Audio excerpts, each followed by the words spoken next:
television channel, KhoodeelaarTV television channel, Baby Angel Geronimo editions, the Baby Angel Geronimo manifesto editions. This is 0300 hours GMT, Friday, 16th of February 2024. That's the time, official time for the broadcast, starting at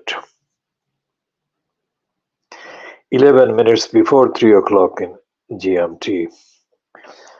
This is continuing the world exclusive, original, diagnostic, evidential, ethical report by me, Muhammad Haq,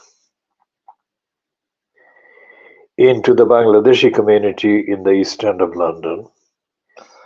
The Bangladeshi is not a political description. Bangladeshi is a description in terms of the ethnicity, the faith background, etc. The people known as Bangladeshis in the United Kingdom, most of them carry British passports. They're British nationals. So they're not politically Bangladeshis, they're politically British. Despite that, the ethnic origin, the ethnic background, the social background, etc., makes a difference, and it is still recognizable, identifiable as being of Bangladeshi origin, Bangladeshi descent, Bangladeshi background. The Bangladeshi community used to be known as East Pakistani community until the 16th of December 1971, and until the 14th of August 1947, the community known later as East Pakistanis. From that period, from 14th of August 1947 until the 16th of December 1971, was known as East Pakistanis. And up to the 14th of August 1947, the same community was known as the British nationals because of the British colony, the British Empire that occupied today's Bangladesh, today's Pakistan, and today's India.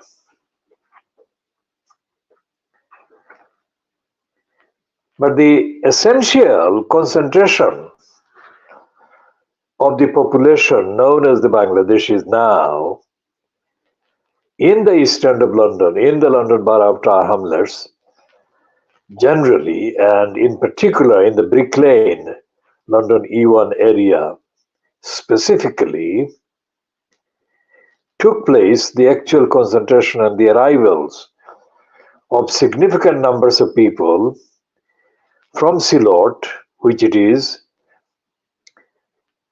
occurred between the late 1950s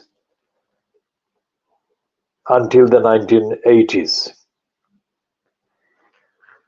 And the majority, the overwhelming majority of the people worked in factories, sewing machines,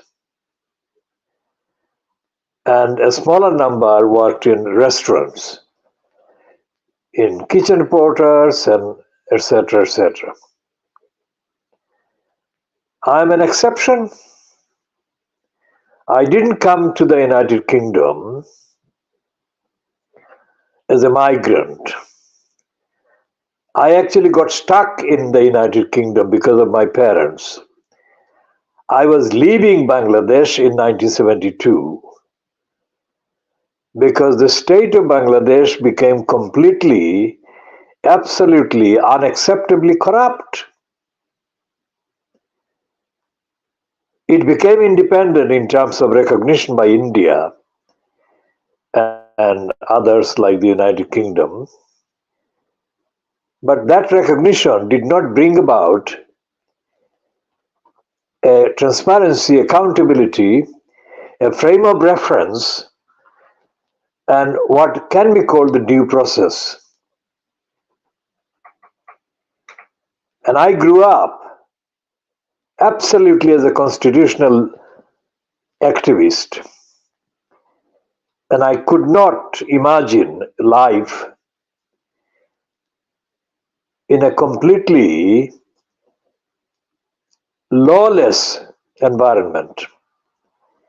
When Maulana Abdul Hamid Khan Bashani was forced to publish the short, small-sized bulletin called Haq Kata, True Tales, he did that because there was no due process. There was no sign whatsoever of anyone being held accountable for anything. When I left Bangladesh in 1972, I couldn't find a proper transport out of the capital of Bangladesh, Dhaka. So I had to travel.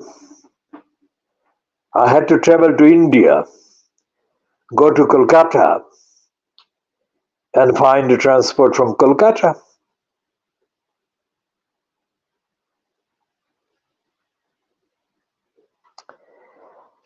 Before I left Bangladesh, before it was Bangladesh, I created literally hundreds of migrants, legitimate, lawful, legal migrants, the beginning of the 1960s. I alone created that. And I was moved by the fact that the people were in dire poverty. And there was this scheme created by the United Kingdom government called employment voucher. So I spent about 6 months to a year completing the employment voucher applications for several hundred people in Silot.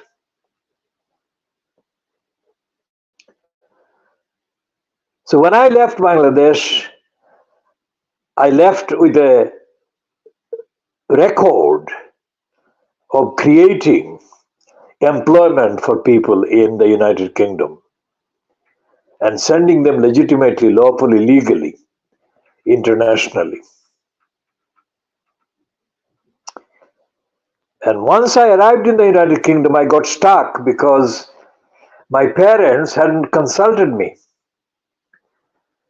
It was a Philip Larkin moment for me, but Philip Larkin wrote a poem, "The parents fuck you up, don't they?" Well, my parents didn't do that. They completely destroyed all my plans. And they got me fucking stuck in the United Kingdom. My plan was to travel the whole world. But once I got stuck in the East End of London, I got stuck in trying to sort out my siblings that had arrived without my knowledge. And it's a story that is absolutely disastrous. And my parents fucked it up. That is for another edition.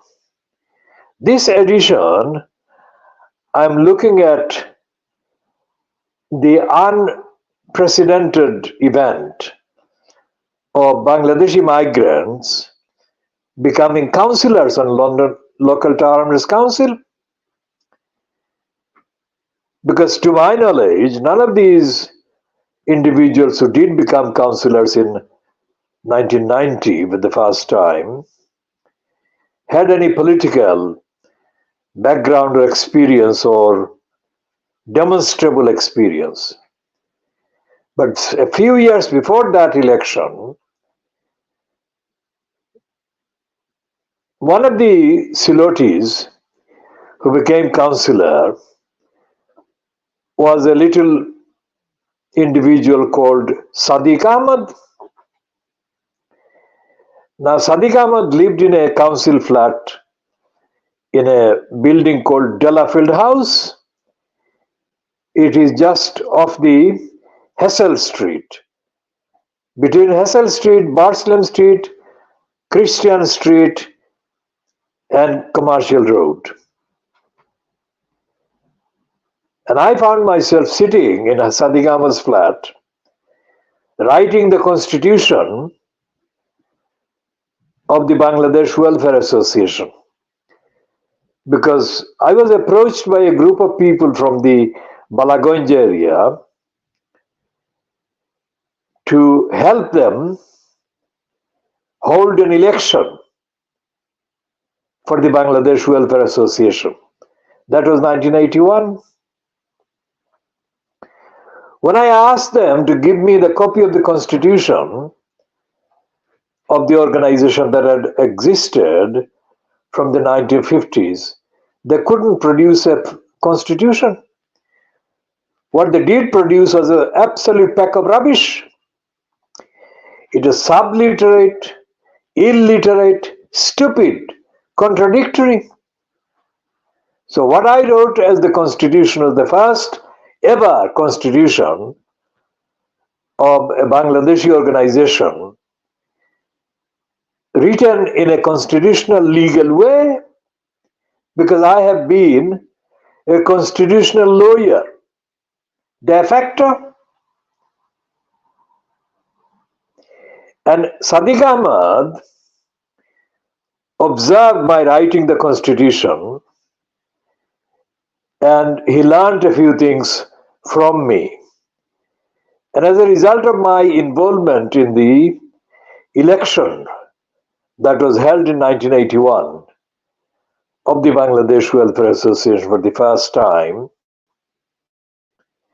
Sadiq Ahmad ingratiated himself to the 3 or 4 people that got elected to the Welfare Association, and then eventually worked his way up into nomination to become a councillor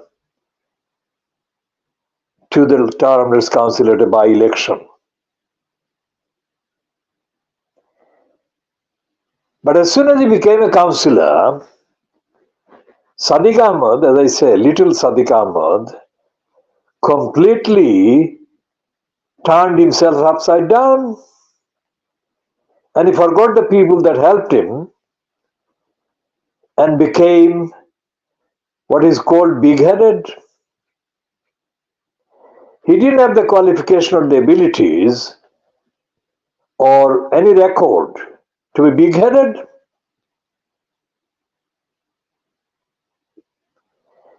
The political active campaigning, constitutional work has been done by me, is being done by me, and was being done by me in the 1980s.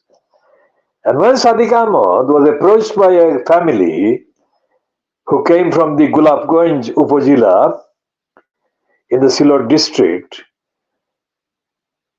from a village called Bagirghat, they approached him to help them find a proper home for the family, because the family was living in overcrowded condition, and there are too many children not being able to live properly in the overcrowded flat that belonged to the brother of the person whose family needed the proper housing.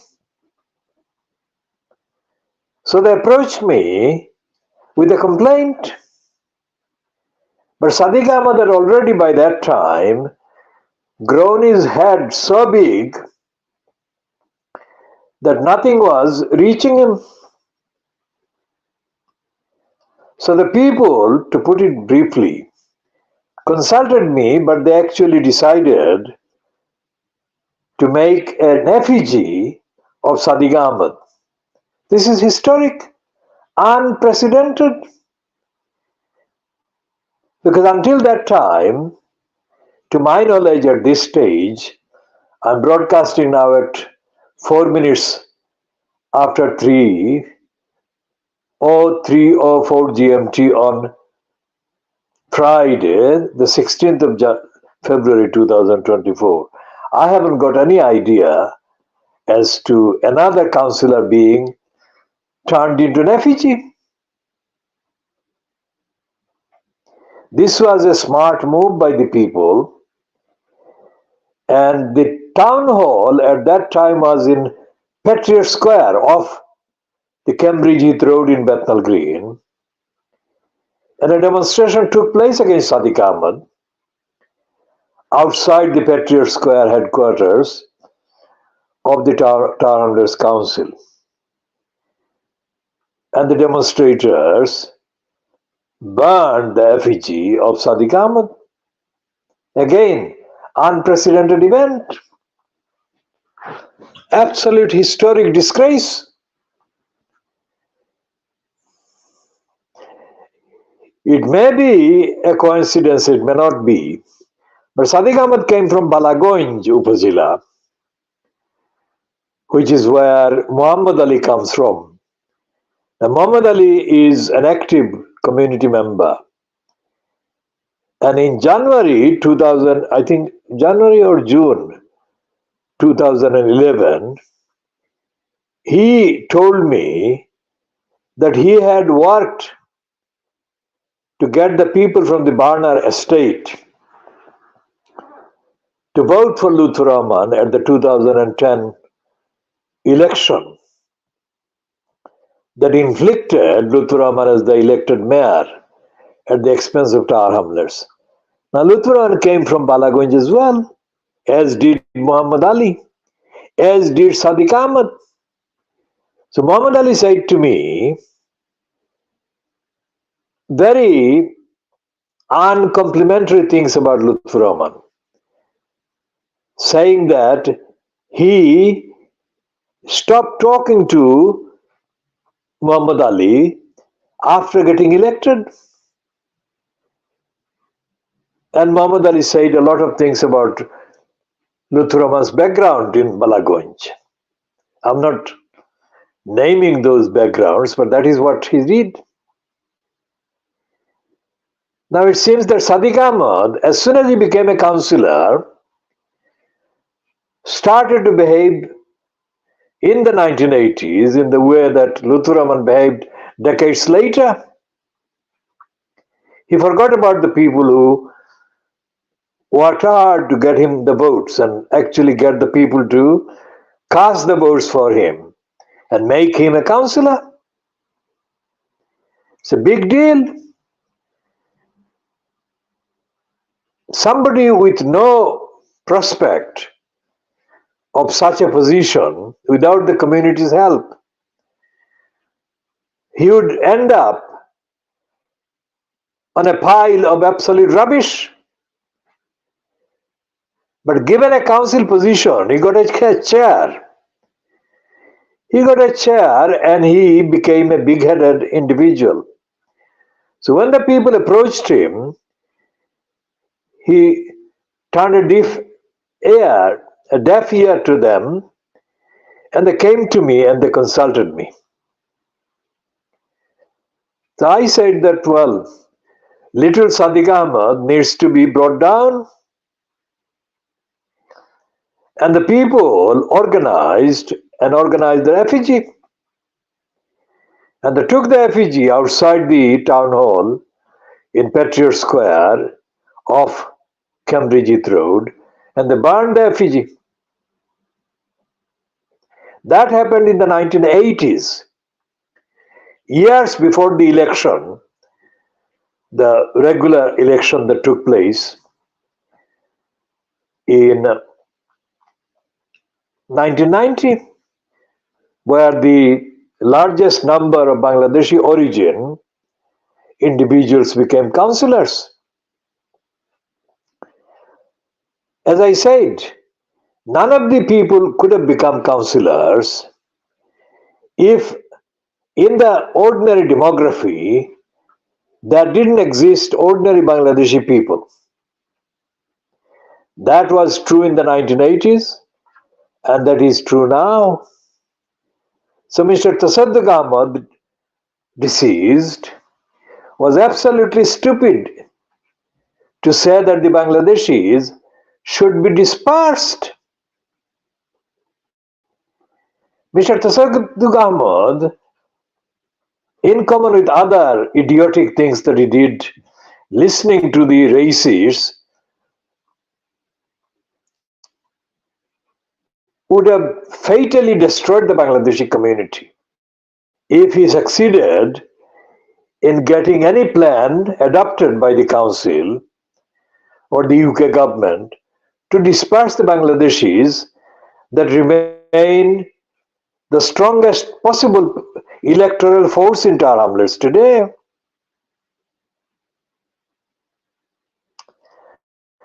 So Sadiq Ahmad Safiji was burnt and Sadiq Ahmad went into hiding. That is to say, he would not come out in the street, in Hessel Street, in Canal Street Road, in Barslem Street, in Commercial Road, in Christian Street surrounding his Delafield House flat. That was a disgrace that he never recovered from. It is rumored that his death was not properly explained. I don't know what that is meant to mean, but I have been told that his death was suspicious. I don't know what that is supposed to mean. But the ordinary information is that he had a heart attack. Whatever it was that killed him, Sadiq Ahmad didn't do the proper service, due service to the people that voted for him. Now that was in the 1980s. In between the 1990s, another decades later, so more than 20 years later, comes the infliction of an elected mayor in Tower Hamlets. And anyone who can access the published sources needs to check the word Luthuraman, the words Luthuraman, and they are bound to come across items online that describe Luthuraman as fraudster, corrupt practices, dishonest, untruthful, and all the rest of it.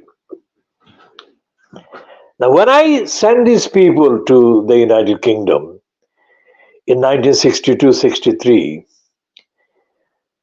using the Sondarpur Bazaar coffee shop, tea shop as my office, I sent those people there to have an honest income and to help their families and help themselves. I didn't do that so that anyone who would get their political support of the people like the one Sadiq Ahmad would then disgrace the community in front of a host community which is mainly white people. And I think it is important to maintain the dignity, the status.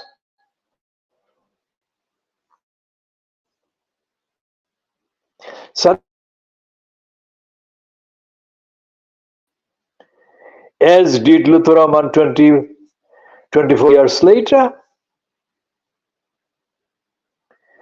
Luthuraman was allowed to get back into Tower Hamlets Council mayor post by the crooks in the Labour Party in Tower Hamlets. The crooks in the Labour Party falsely blamed John Biggs. Well, John Biggs was the crook himself. But the point is that it's not John Biggs's fault that Lutfur Rahman is back in post as the mayor at the expense of Tower Hamlets. Why is it bad for Lutfur Rahman to be a mayor at all? Because what he has done, he has spent any amount of money. The exact amount is not been disclosed yet. Any amount of money in decorating what is called the mayor's office. This is outrageous temerity and stupidity and lack of grace and lack of honor. It's a disrespectful behavior. The other thing that Lutfur Rahman has been doing is disgracing the Muslim community as well, because he didn't seek election at any point based on the faith. And yet in the logo of the Tower Hamlets Council officially, he has added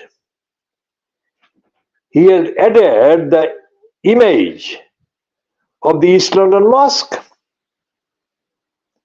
Now what he is doing there is saying to the Christians, to the Jews, to the Sikhs, the Hindus, and people of other faiths, that he actually represents Tower Hamlets as a Muslim, which he doesn't.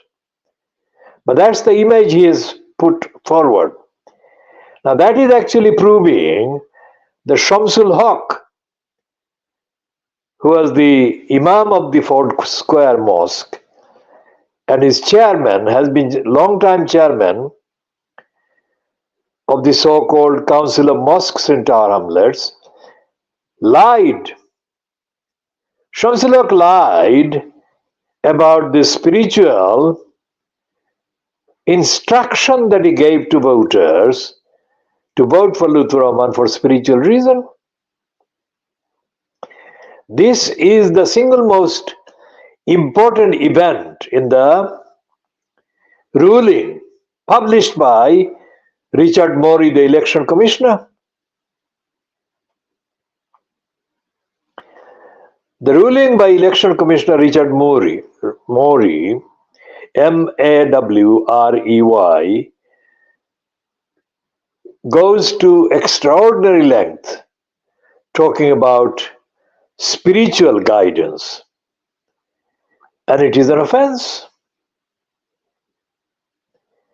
Now, I am not pointing this out as the only thing. I always have to point out all the wrongdoings by the Bangladeshi crooks. Why? Because the majority of the Bangladeshis who may not be doing corruption are implicated by the crooks' corruption. There is a widespread, deep-seated cruelty running through the Bangladeshi community. Cruelty to animals and cruel to other human beings. And Lutfur Rahman is one of the most cruel individuals.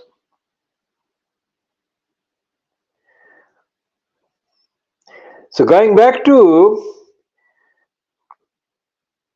Sadiq Ahmed in the 1980s, the family from Bagirghat who approached me for help against Tower Hamlets Council and help against Sadiq Ahmed's stupidity and ingratitude, sought my help, and I gave them the help, lawful help, legal help, ethical help, moral help.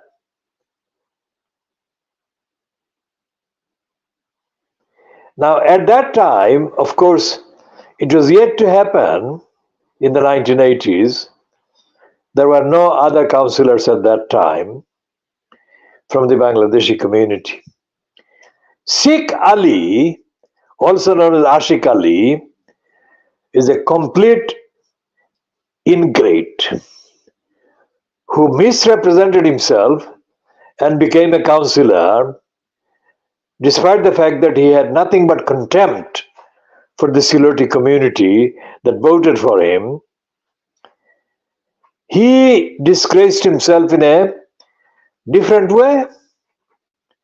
Before he actually died, there was a rumor that he had died.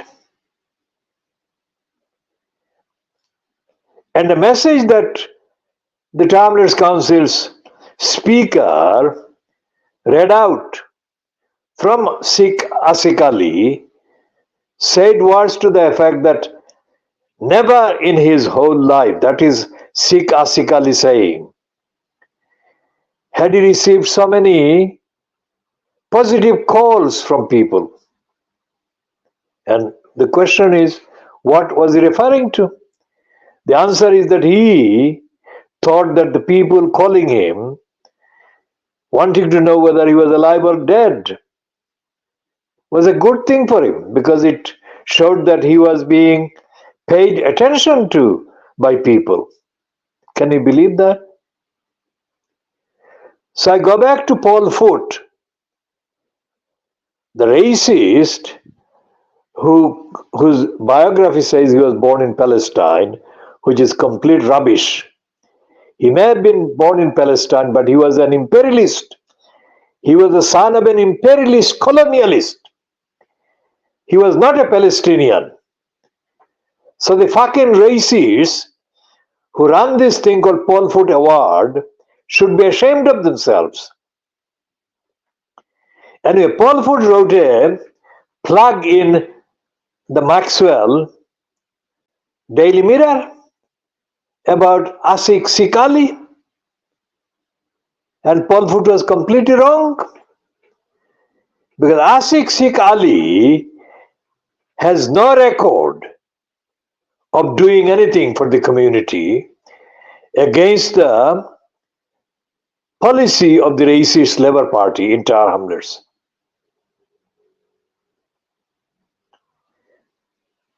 So therefore, when he said that he never got so many calls from people in his whole life,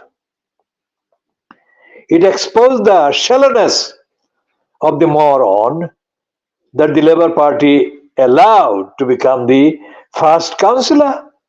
That was the point that the racist idiot Paul Foot actually emphasized in his plug for Sikh Asik Ali. Now, what have the other councillors done compared to Sadiq Ahmed and Asik Ali Sikh?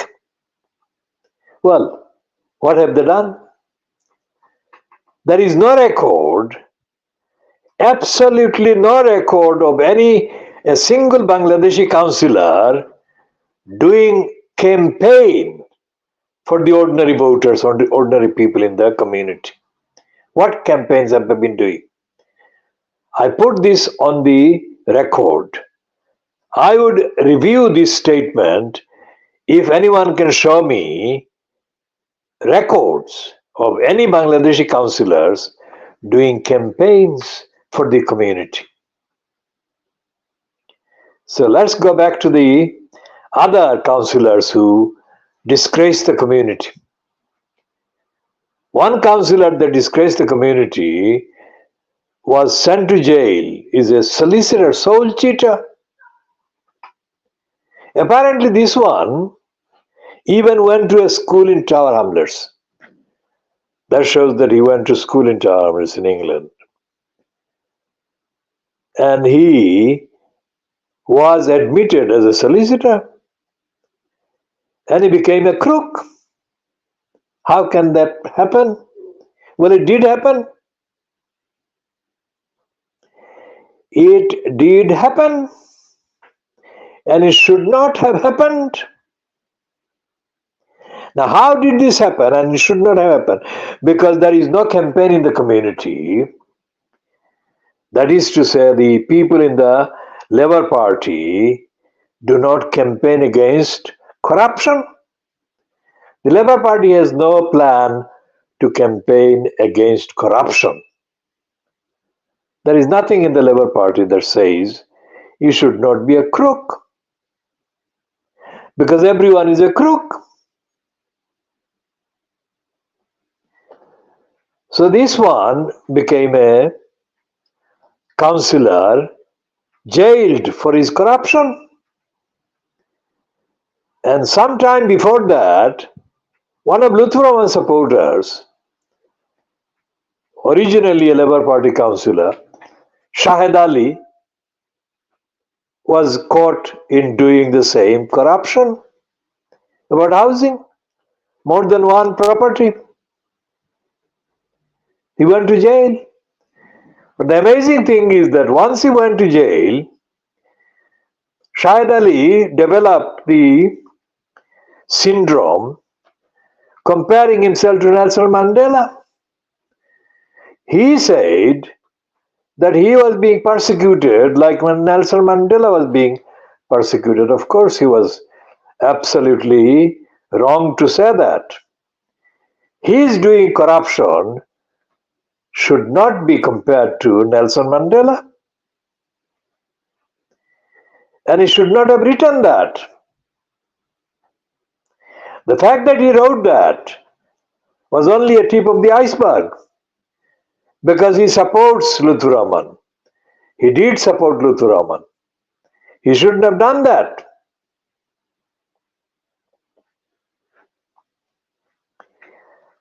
Then there are other crooks in the council, the other crooks in the Labour Party. And of course, Lutheraman is a proven crook. And all the councillors that he has got are there contaminated by corruption one way or the other.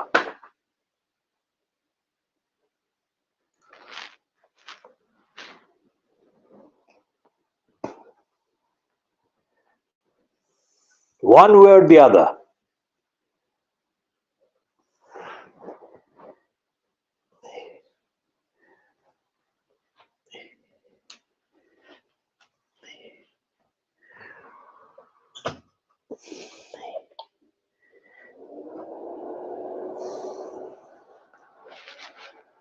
So we shall be ending this particular edition, 38 minutes, just over 38 minutes. We shall continue on all these themes in due course.